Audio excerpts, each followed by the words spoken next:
This is World Rally Radio on WRC.com. Welcome to the official WRC podcast for the end of day one of the final round of the 2011 FIA World Rally Championship. It is Wales Rally GB, and my goodness, what a dramatic day we have had. North Wales is where we started this morning. The boys and girls in Llandudno heading down to stages that hadn't been used on Wales Rally GB for 10 or 15 years, really. Quite a trek for them, but we knew we had a big day ahead of us. My name's Colin Clark from Rally Radio, and joining me this evening for the first time on the WRC podcast, Mr. Greg Strange. Greg, as I say, we started the morning expecting drama. We had two drivers battling out for the World Drivers title. We had Sebastian Loeb, Mikko Harvinen. Don't think we expected to see the drama that we did, though, did we? No, we didn't. The only person who got it right, actually, in advance was Jani-Matti Latvala, who said he didn't think it would get as far as the power stage, and it didn't. And one's heart bleeds for Mikko. These things... losing is a terrible and a gutting and a wrenching feeling. And it was a surreal feeling today because the rally isn't over yet. We've got 2 more days to go. Sebastian Loeb said, I am the world champion for the 8th time at the wrong time of the rally. He couldn't quite get into his head that the event was still going on. But that was that. I think the story seems to be that Mikko got something through the radiator. The car cooked.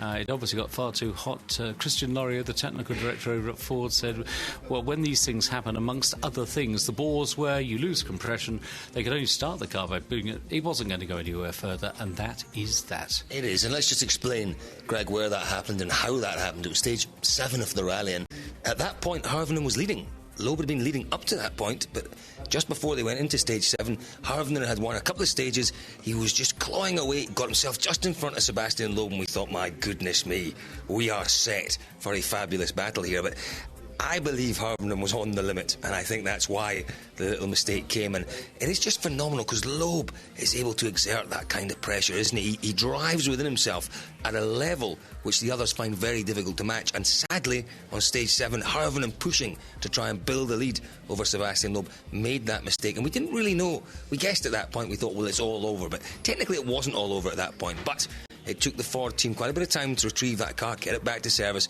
get the engineers to look at the car, and it was probably it was during the final stage that we heard no more rally for Mikko Harvinen. At that point, as you say, we crowned Sebastian Loeb World Rally Champion for a quite phenomenal, Greg, 8 times. No one has done that in motorsport before.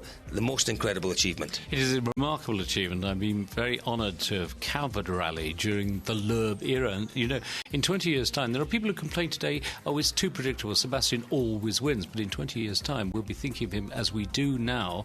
Think of Fangio in Formula One, the man who could just win everything inside. He has an ability to actually raise his game. When things are wrong, he can raise his game. As he did famously in New Zealand. Do you remember he hit that bridge? Was that last season? Yeah, last time we were in New Zealand last year, you're absolutely right. I think it was the first morning, and on the second day, the most astonishing comeback. He's got an extraordinary comeback, and he's got the ability to raise the game. And I don't think we should lose sight either of the role that Daniel Elena plays in this. Some people say that Elena isn't perhaps the greatest co-driver of all time. Well, I have to point out that the results prove you wrong. 67 wins, it could be 68 come Sunday night. And they do seem to have an ability to raise the game. They've had a really difficult season. They've had all kinds of problems. They've had engine going wrong in France, the famous roll, Seb Loeb rolling a car in Australia, and there was puncture in Germany. The puncture in Germany, and he's had it hard and he's had to fight back. But if you look at the results this year, the stage wins, and we know he set that new record.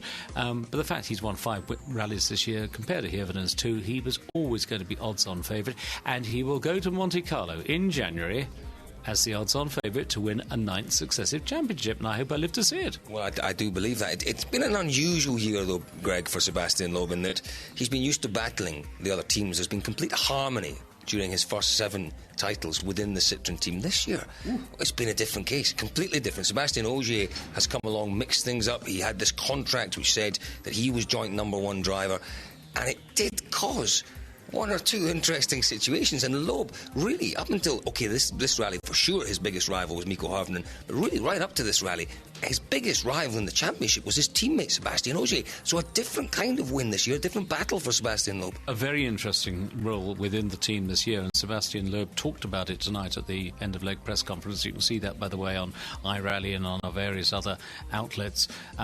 He did admit very openly to internal fighting within the team, and I think that's as near as it.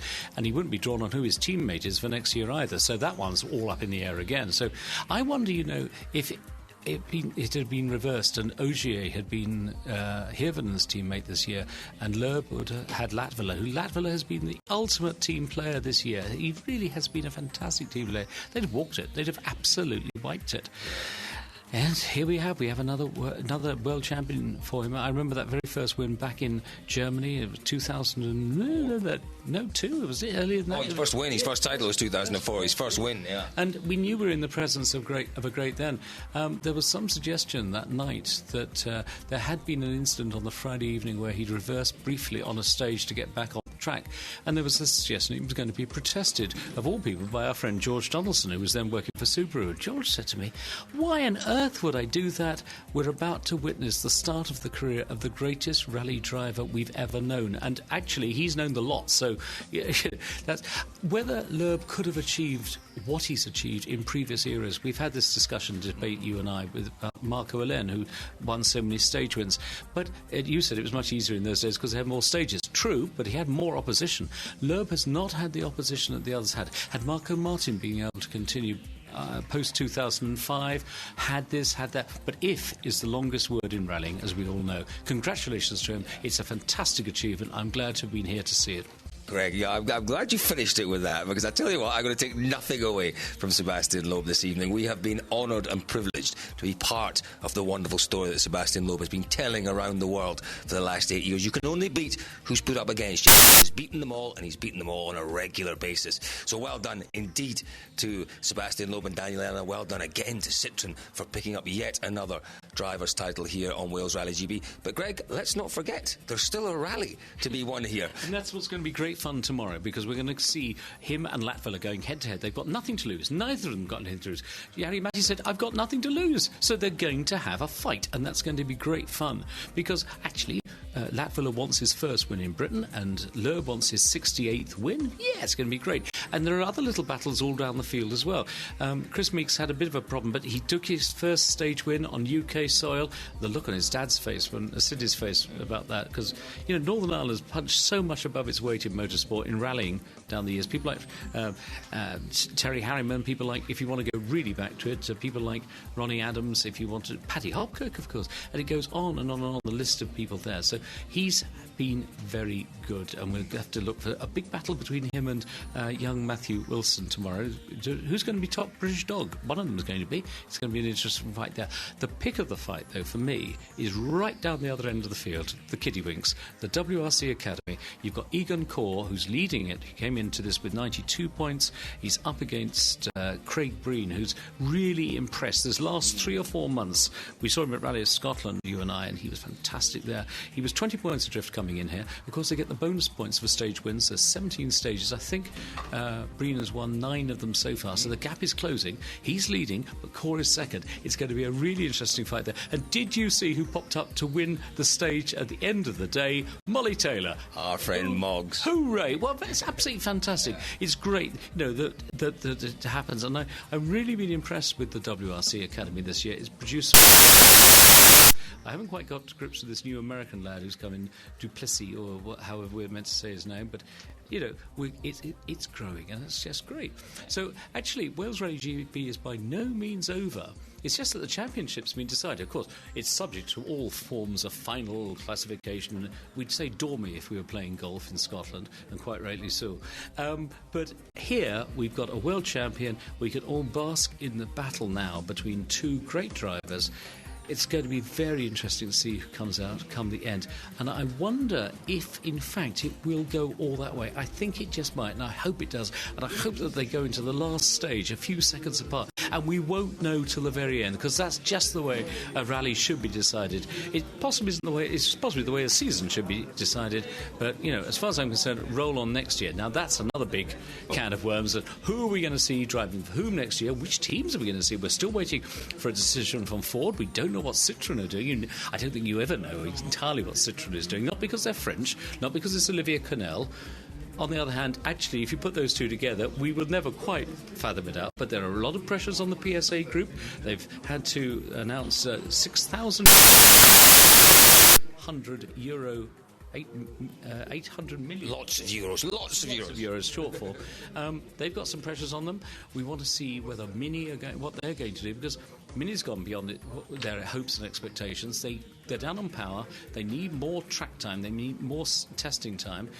One gathers that the money perhaps isn't quite there yet, and breathing down everybody's necks, those awfully nice people, and they're here in the service park running their Skodas, and that's VW.